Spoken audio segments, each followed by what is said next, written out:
प्यारे साथियों नमस्कार, जय हिंद, आदाब। कैसे हैं आप सभी लोग? उम्मीद करते हैं आप सभी लोग बहुत अच्छे होंगे, शानदार होंगे और जबरदस्त होंगे और आप सबकी पढ़ाई बहुत अच्छी चल रही होगी, ऐसी हम उम्मीद करते हैं। मेरे भाई, जैसा कि जानते हैं कि हमने कल से मध्यकालीन इतिहास शुरू कर दिया है। मध्यकालीन इतिहास में कल हमने जो समान जानकारी थी कल पढ़े और समझे। उसमें जो गजनबी वंश है, उसमें मोहम्मद गोरी के बारे में, तराइन का प्रथम युद्ध, तराइन का द्वितीय युद्ध, उसमें सारे जो इंपॉर्टेंट फैक्ट है उससे हमने पढ़ा और समझा। तो आज हमारा चैप्टर क्या है मेरे भाई? आज हमारा है जो दिल्ली सल्तनत। और दिल्ली सल्तनत में बहुत 5 वंश आते हैं, जिसमें सारे वंश को अच्छे से पढ़ेंगे, अच्छे समझेंगे। और मेरे भाई आप सभी से रिक्वेस्ट है मेरे भाई की जितना पढ़ाया जाए सब लोग साथ साथ रिवीजन करिए और अच्छे समझिए और अच्छे से पढ़िए। और हमारे आर्मी डिफेंस फैक्ट्री में आप सभी लोग जुड़े रहिए, अंत तक बने रहिए और अपने भाई दोस्तों को शेयर करिए। और जैसा कि हमने बताया था कि हिस्ट्री के बाद हम स्टैटिक जीके भी चलाऊंगा, उसके बाद में प्रैक्टिस सेट भी चालू करेंगे। पहले इतना कंप्लीट करेंगे और साथ साथ पढ़ेंगे। इसमें बहुत ज्यादा क्लास नहीं जाएगी, बट इसमें हमने जो इंपॉर्टेंट फैक्ट है उसी को पढ़ेंगे, ठीक है, और उसी को समझेंगे जो एग्जाम में आने के लायक है। तो आज क्या है मेरे भाई? आज हमारा क्या है? मध्यकालीन का दिल्ली सल्तनत। और दिल्ली सल्तनत में 5 वंश आ जाते हैं। जैसा कि पहला वंश कौन सा है? पहला वंश है गुलाम वंश है। दूसरा वंश क्या है मेरे भाई? दूसरा वंश खिलजी वंश है। और तीसरा वंश क्या है मेरे भाई? तुगलक वंश है। चौथा वंश क्या है मेरे भाई? चौथा वंश सैयद वंश है। और पांचवा वंश क्या है मेरे भाई? पांचवा वंश है लोधी वंश, जो कि 1526 में पानीपत का प्रथम युद्ध हुआ था। इसके बाद में मुगल साम्राज्य आ जाएगा, ठीक है। उसमें दिल्ली सल्तनत का अंत हो जाएगा। उसके बाद आ जाएगा मुगल साम्राज्य। चलिए ठीक है, भी आज हम अपना क्लास चालू करते हैं और अच्छे समझेंगे, अच्छे पढ़ेंगे, जो इंपॉर्टेंट फैक्ट हैं उसे पढ़ेंगे, ठीक है। जो दिल्ली सल्तनत था मेरे भाई, दिल्ली सल्तनत की स्थापना कुतुबुद्दीन ऐबक ने किया था 1206 में। और कुतुबुद्दीन एक मोहम्मद गोरी का एक गुलाम था और सेनापति था, ठीक है मेरे दोस्त। और कुतुबुद्दीन ऐबक मोहम्मद गोरी का दामाद भी था, ठीक है। तो आज हम सबसे पहले पढ़ेंगे दिल्ली सल्तनत। तो सबसे पहले इसकी जानकारी लेंगे मेरे भाई। इसका कार्यकाल जो पूरा चलता है, जितने भी पूरे वंश जितने हैं, इसका कार्यकाल है 1206 से 1526, ठीक मेरे भाई। ये इतना इसका कार्यकाल है, दिल्ली सल्तनत का इसका कार्यकाल है। और इसकी स्थापना मेरे भाई, इसकी स्थापना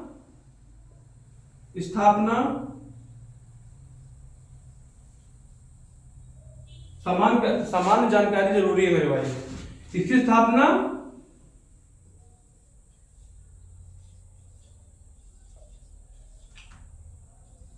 कुतुबुद्दीन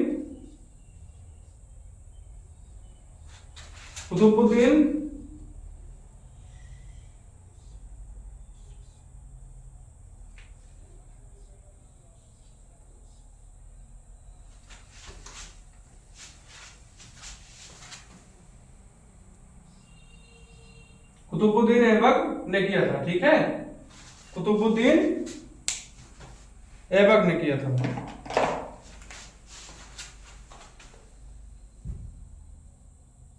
कुतुबुद्दीन ऐबक ने, ठीक है मेरे भाई। और कौन से सन में? 1206 में, ठीक है। इसे इतना समझ लीजिए।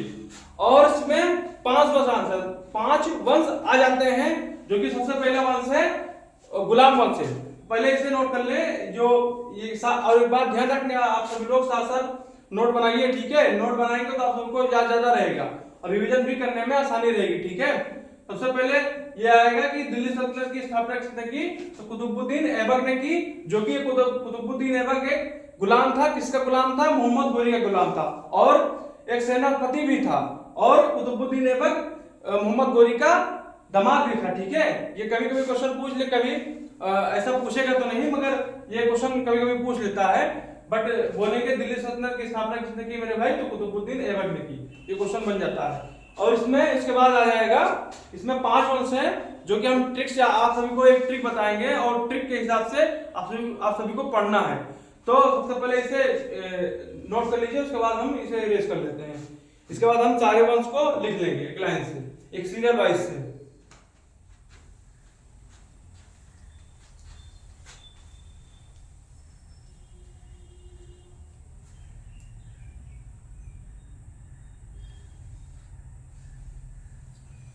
चलिए इसे हम इरेज कर लेते हैं। इसमें 5 वंश आ जाते हैं। कितने वंश मेरे भाई? 5 वंश आ जाते हैं, जो कि कभी कभी पूछ लेते हैं सीरियल वाइज। एक ट्रिक है मेरे भाई, एक ट्रिक है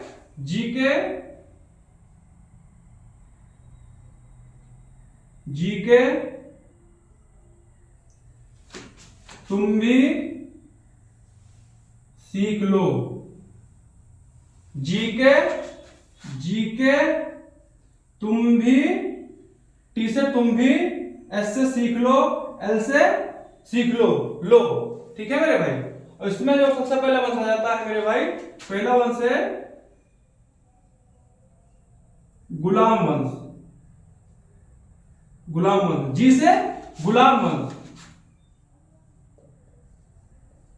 जी से मेरे भाई, जी से गुलाम वंश। अब कैसे?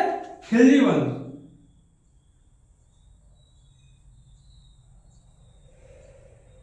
कौन सा मेरे भाई? ये खिलजी वंश है, खिलजी वंश है। और इसके बाद टी से क्या मेरे भाई? टी से तुगलक वंश। कौन सा मेरे भाई? तो तुगलक वंश आ जाएगा, तुगलक वंश। और इसके बाद में एस से मेरे भाई, एस से सैयद वंश।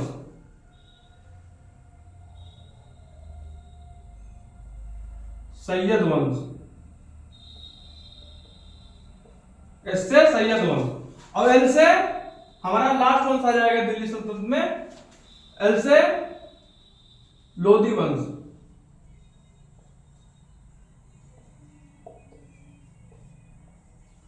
ठीक है मेरे भाई, इतना नोट कर लीजिए। ये बहुत मतलब समझिए कि ये बहुत आसान ट्रिक है। जीके तुम भी सीख लो, जीके तुम भी सीख लो। जी से गुलाम वंश, के से खिलजी वंश, और टी से तुगलक वंश, एस से सैयद वंश, एल से लोधी वंश। ऐसा कार्यकाल पूछ लेगा मेरे भाई, एक एक वंश का कार्यकाल पूछ लेगा। तो इसमें जो पहला वंश है गुलाम वंश, इसका कार्यकाल है मेरे भाई, इसका कार्यकाल 1206 से 1290, 1206 से 1290। ठीक है मेरे भाई, इसका कार्यकाल कितना है? 1206 से 1290। और खिलजी वंश का क्या है मेरे भाई? खिलजी वंश का है 1290 से मेरे भाई 1290 से 1320। ठीक मेरे भाई, 1290 से 1320। ठीक मेरे भाई। और इसके बाद में आ जाएगा तुगलक वंश। तुगलक वंश सबसे बड़ा कार्यकाल है दिल्ली सल्तनत में। ये सबसे बड़ा जो कार्यकाल तो है इसमें तुगलक वंश है। तो लिख लेंगे इसका कार्यकाल कितना है मेरे भाई? इसका कार्यकाल है 1320 से मेरे भाई 1320 से 1414। और उसके बाद में आ जाएगा सैयद वंश। सैयद वंश में 1414 से 1451, 1451। और 1451 से 1451 से मेरे भाई 1451 से 1526, जो कि अभी हमने बताया था कि 1206 से 1226 तक चलेगा ये। इसके बाद मुगल साम्राज्य आ जाएगा। बट अभी इसमें हम 3 से 4 क्लास लग जाएगा, 4 से 5 भी हो सकता है, क्योंकि थोड़ा बड़ा भी, ये दिल्ली से थोड़ा बड़ा भी है। तो इसमें सबसे ज्यादा जो कार्यकाल था दिल्ली सल्तनत में मेरे भाई, जो दिल्ली सल्तनत में सबसे ज्यादा कार्यकाल था वो तुगलक वंश था। लिख लेंगे इधर, सबसे ज्यादा कार्यकाल,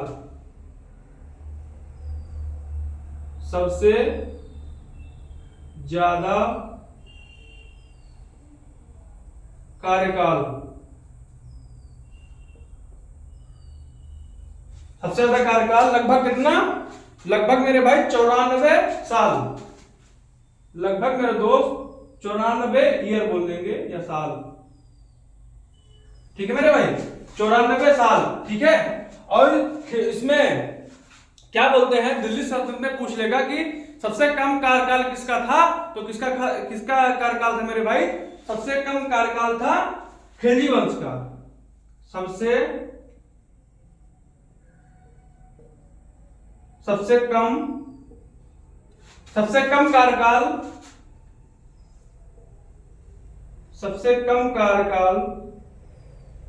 सबसे कम कार्यकाल खिलजी वंश का है, लगभग मेरे भाई, लगभग 30 वर्ष या 30 साल या 30 ईयर। एग्जाम में कभी कभी पूछ लेता है कि दिल्ली सल्तनत में मेरे भाई, दिल्ली सल्तनत में सबसे कम कार्यकाल किस वंश का था, तो बोल देंगे खिलजी वंश का, और सबसे ज्यादा बोल देंगे तो तुगलक वंश, ठीक है मेरे भाई। और इसका भी कार्यकाल देख लीजिए, गुलाम वंश का लगभग कम से कम आ जाएगा 84 साल या वर्ष, 84 साल, और सैयद वंश का 37 साल, 37 साल, और लोधी वंश का लगभग मेरे भाई, लोधी वंश का 75 साल, 75 साल, ठीक है मेरे भाई, ये एकदम नोट कर लीजिए। और इसे अंतिम वंश भी कहते हैं, दिल्ली सल्तनत में अभी हमने बताया है, इसे अंतिम वंश के नाम से जाना जाता है, अंतिम वंश, ठीक है मेरे भाई, इतना नोट कर लीजिए मेरे दोस्त। उसके बाद हम आगे बढ़ेंगे, जो हमारा पहला वंश है गुलाम वंश, ठीक है मेरे भाई, गुलाम वंश को पढ़ेंगे और अच्छे समझेंगे बेहतरीन अंदाज में, ठीक है।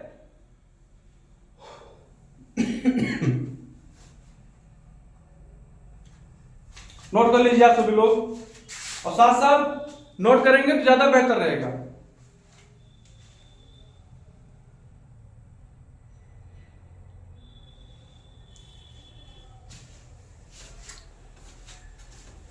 बहुत अच्छी ट्रिक बताई है हमने भाई, जीके तुम भी सीख लो, जी से गुलाम, के से खिलजी, टी से तुगलक, एस से सैयद वंश, और एल से लोधी वंश।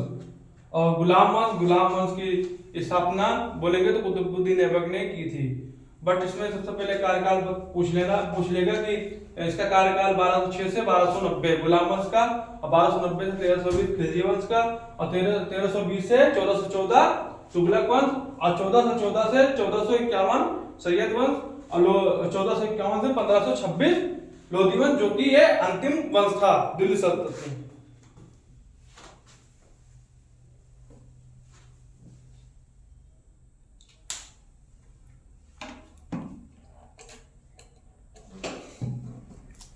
तो चलिए हम इसे इरेज कर लेते हैं, उम्मीद करते हैं आप सब लोग नोट कर लिए होंगे।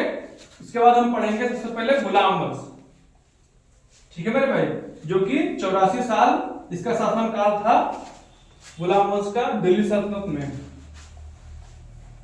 जाहिर सी बात है कि दिल्ली सल्तनत की स्थापना कुतुबुद्दीन ऐबक ने की, तो गुलाम वंश की स्थापना भी वही करेगा, ठीक है, क्योंकि पहला वंश है गुलाम वंश दिल्ली सल्तनत में।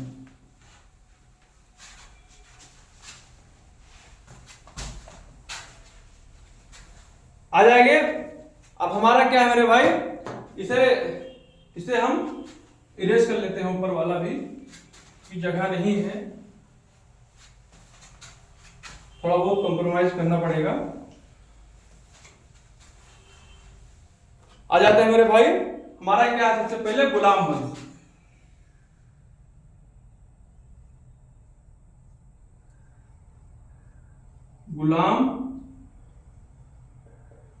गुलाम वंश, ठीक है मेरे भाई, हमारा क्या है गुलाम वंश, ठीक है। इसका संस्थापक पूछ लेगा, संस्थापक कौन सा मेरे भाई,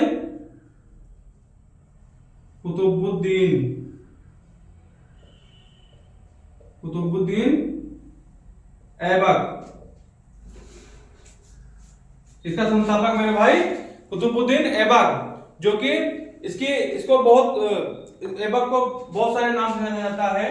इसे इसका अन्य नाम लिख लेंगे, इसका अन्य नाम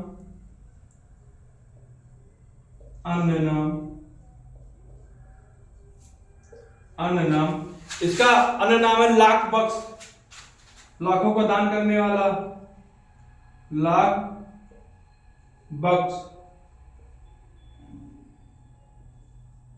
लाख बख्श। ठीक है मेरे भाई, लाख बख्श।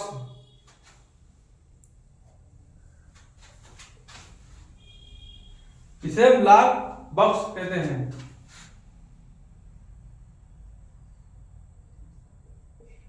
ठीक है, इसे लाख बख्श कहते हैं, पील बख्श कहते हैं, पील बख्श कह देते हैं। इसे हम क्या कह देते हैं मेरे भाई, इसे कुरान खान भी कह देते हैं, इसे कुरान खान भी कह देते हैं। ठीक है मेरे भाई, ये कभी कभी क्वेश्चन एग्जाम में पूछ लेता है कि लाख बख्श किसके नाम से जाना जाता था, कौन सा शासक था, तो बोल देंगे कुतुबुद्दीन ऐबक था। ठीक है मेरे भाई, और बोल देगा कि पील बख्श किसके नाम से जाना जाता था, तो कुतुबुद्दीन ऐबक के नाम से जाना जाता था। ये क्वेश्चन बन जाता है, कभी कभी एग्जाम में पूछ लेता है मेरे भाई। इसकी जो राजधानी थी मेरे दोस्त, गुलाम वंश की राजधानी थी, गुलाम वंश ने जो कुतुबुद्दीन ऐबक ने राजधानी बनाई थी अपनी राजधानी, इधर लिख लेंगे, अपनी राजधानी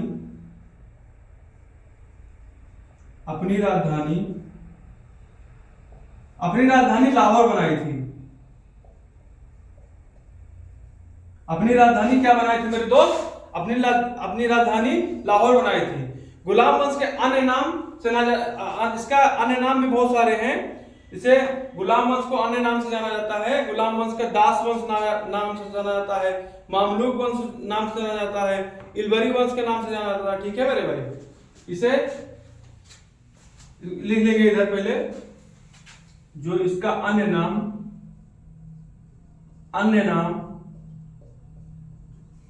इसका अन्य नाम मेरे दोस्त, इसका अन्य नाम है दास वंश, इसे दास वंश कह देते हैं।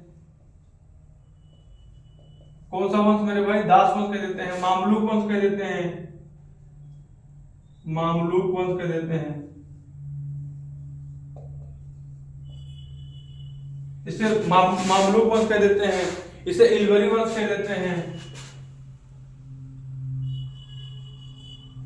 इलबरी वंश भी कह देते हैं। ठीक है मेरे दोस्त, ऐसा क्वेश्चन बन जाते हैं। ठीक है, और इसके बाद हम लिखेंगे ऐबक ने अपने नाम का सिक्का नहीं चलवाया। ये क्वेश्चन बन जाते हैं कभी कभी, पहले इसे नोट कर लीजिए। ये जो राजधानी है, ये क्वेश्चन ये बहुत बार पूछा गया है कि ऐबक ने अपनी राजधानी क्या बनाई थी, तो लाहौर राजधानी अपनी बनाई थी। ठीक है, इतना नोट कर लीजिए सब लोग। इसके बाद हम पॉइंट लिखेंगे, जो इंपॉर्टेंट फैक्ट है उसी को लिखेंगे, ज्यादा हम डीप नहीं जाएंगे, ज्यादा थ्योरी लिखाना इसका मतलब नहीं मेरे दोस्त।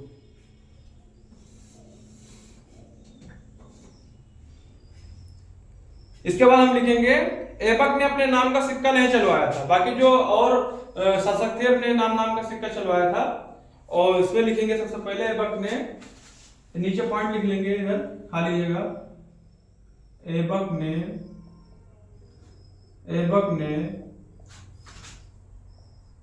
अपने नाम का सिक्का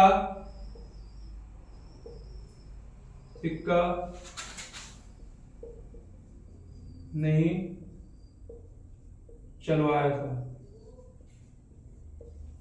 ठीक है मेरे दोस्त, अपने नाम का सिक्का नहीं चलवाया था, ये पॉइंट बन जाता है। ऐबक बख्तियार काकी का शिष्य था। ठीक है, ऐबक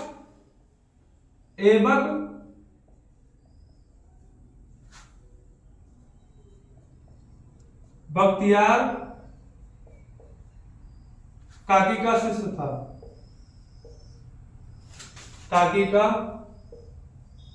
था,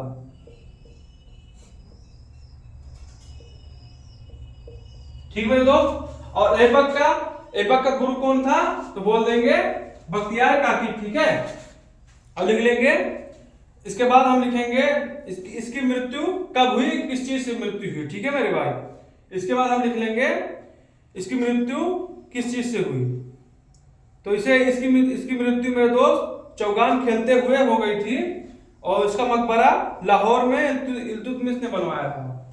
पहले इतना नोट कर लीजिए, इसके बाद हम आगे लिखेंगे।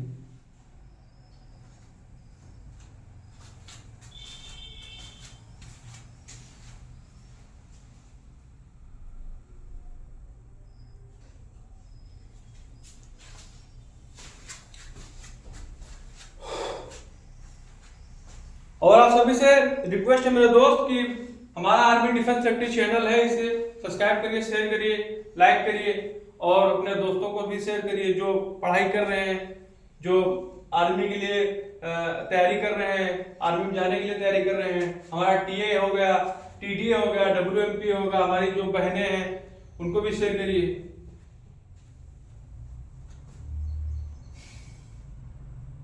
चलिए हम इसे इरेज कर लेते हैं। इसके बाद हम आएंगे दूसरे पॉइंट पे। ठीक है मेरे दोस्त, जो ऐबक की मृत्यु कब और किस चीज से हुई थी। ठीक है, लिखेंगे ऐबक की मृत्यु, ऐबक की मृत्यु, ऐबक की मृत्यु, मृत्यु, मृत्यु, ऐबक की मृत्यु मेरे भाई, ऐबक की मृत्यु चौगान खेलते हुए हुई थी। चौगान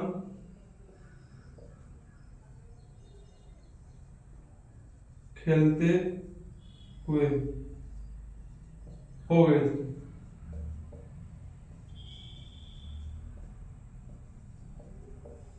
ठीक है मेरे भाई, ये बहुत इंपॉर्टेंट है जो भी लिखा है। ये एग्जाम में तो पता नहीं कितनी बार क्वेश्चन रिपीटेड है, क्वेश्चन है बहुत बार पूछा है। ठीक है मेरे दोस्त, जो लिखाए हैं अभी, किस चीज से इसकी मृत्यु हुई थी, चौगान खेलते हुई थी, ये बहुत इंपॉर्टेंट है मेरे दोस्त, इसे जरूर नोट करिएगा।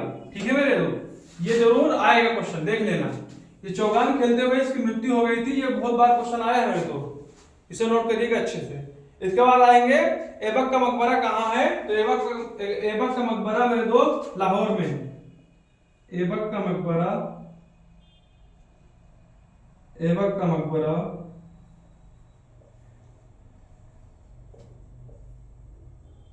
ऐबक का मकबरा मेरे दोस्त लाहौर में है। इसका जो मकबरा किसने बनवाया था, इसका मकबरा इसका गुलाम इल्तुतमिश ने बनवाया था।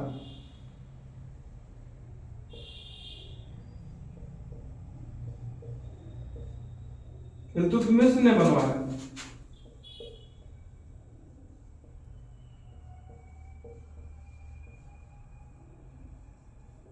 ठीक है दोस्त, और इसके बाद में हम आ जाएंगे ऐबक के निर्माण कार्य। समझे मेरे भाई, जो ऐबक के निर्माण कार्य है, समझे ना मेरे, ये क्वेश्चन यहां से भी बन जाते हैं, और पहले इसे नोट कर लीजिए। ऐबक के निर्माण कार्य,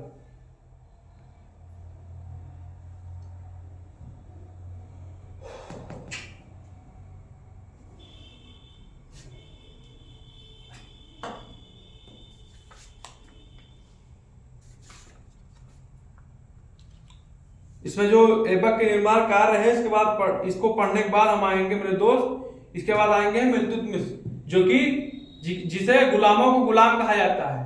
क्यों कहा जाता है, तो ये मोहम्मद गोरी का भी गुलाम था, और मोहम्मद गोरी के बाद में कुतुबुद्दीन ऐबक का भी गुलाम था, इसीलिए इसे गुलामों का गुलाम कहा जाता है। ये क्वेश्चन बहुत इंपॉर्टेंट है मेरे दोस्त, ये पॉइंट बहुत इंपॉर्टेंट है। ये क्वेश्चन बन जाता है कि गुलामों को गुलाम किस शासक को कहा जाता है। ठीक है मेरे दोस्त,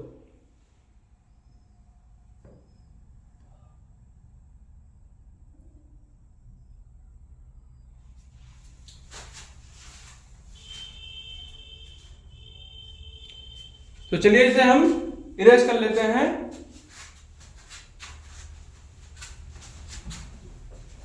इसके बाद हम आएंगे मेरे दोस्त ऐबक के निर्माण कार्य। ठीक है, ऐबक के निर्माण कार्य। ऐबक के निर्माण कार्य।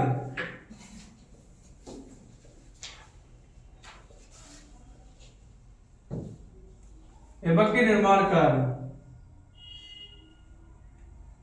ठीक मेरे दोस्त। इसने सबसे पहले कुव्वतुल इस्लाम मस्जिद बनवाई दिल्ली में। पहले लिखेंगे कुव्वतुल इस्लाम मस्जिद बनवाई, मस्जिद बनवाई जो कि ये दिल्ली में पड़ता है, दिल्ली में पड़ता है, दिल्ली में पड़ता है। और उत्तर भारत की पहली मस्जिद इसे कह देते हैं, ठीक है मेरे दोस्त। इसे उत्तर भारत की पहली मस्जिद कह देते हैं, उत्तर भारत की पहली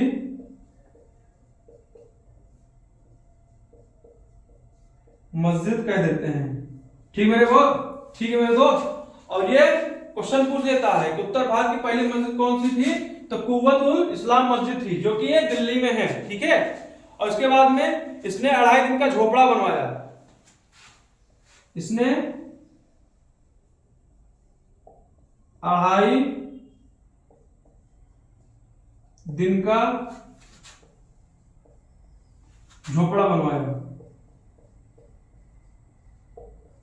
झोपड़ा बनवाया, जो कि ये अजमेर में पड़ता है, जो कि ये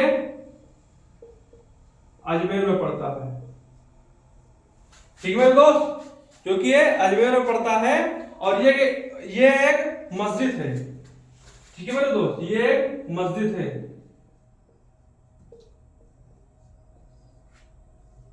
ये एक मस्जिद है, ठीक है।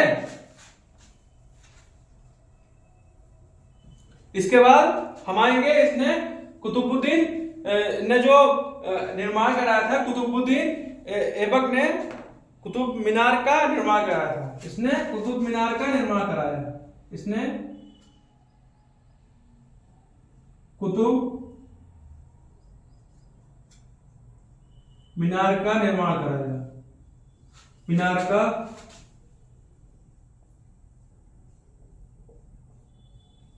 निर्माण कराया, जो कि इसको पूरा कौन कराएगा, इसको पूरा कराएगा इल्तुतमिश ने, ठीक है मेरे भाई, इसको पूरा कराएगा इल्तुतमिश ने, ठीक है मेरे दोस्त। कुतुबुद्दीन ऐबक ने कुतुब मीनार का निर्माण कराया, जो कि इसको पूरा कौन कराएगा, तो इल्तुतमिश ने कराएगा, ठीक है मेरे भाई। जो इसको पूरा कराएगा इल्तुतमिश ने कराएगा। और इसके बाद हम आ जाएंगे इल्तुतमिश में, बट इसको हम कल पढ़ाएंगे, क्योंकि हमारा ज्यादा टाइम नहीं गवाएंगे, ठीक है मेरे दोस्त। इसमें टाइम ज्यादा हो रहा है, हमारी क्लास लंबी हो रही है, तो हम इसे कल पढ़ाएंगे। और इसके बाद हम इल्तुतमिश आएंगे, इल्तुतमिश में अच्छे पॉइंट उसमें भी पढ़ेंगे, जो कि अभी हमने बताया कि कुतुब मीनार का निर्माण जो पूरा इल्तुतमिश ने कराया, ठीक है मेरे दोस्त। इसमें रजिया सुल्तान भी आएंगे, इसमें इसके बाद में इल्तुतमिश के बाद में, जो कि बहुत इंपॉर्टेंट वो भी है, ठीक है। तो आप सभी से रिक्वेस्ट है मेरे दोस्त कि आप सभी लोग साथ साथ रिवीजन करिएगा, ठीक है। जितना पढ़ाया जाए उसको रिवीजन करिएगा, और जो आज पढ़ाए हैं इसको रिवीजन करके सोइएगा, क्योंकि इसमें से यहाँ से क्वेश्चन कभी कभी बन जाता है। अगर दिल्ली सल्तनत से पूछेगा तो सबसे पहले यही क्वेश्चन पूछेगा, ठीक है मेरे दोस्त। तो चलिए आज के लिए इतना मेरे दोस्त, धन्यवाद, जय हिंद, आदाब।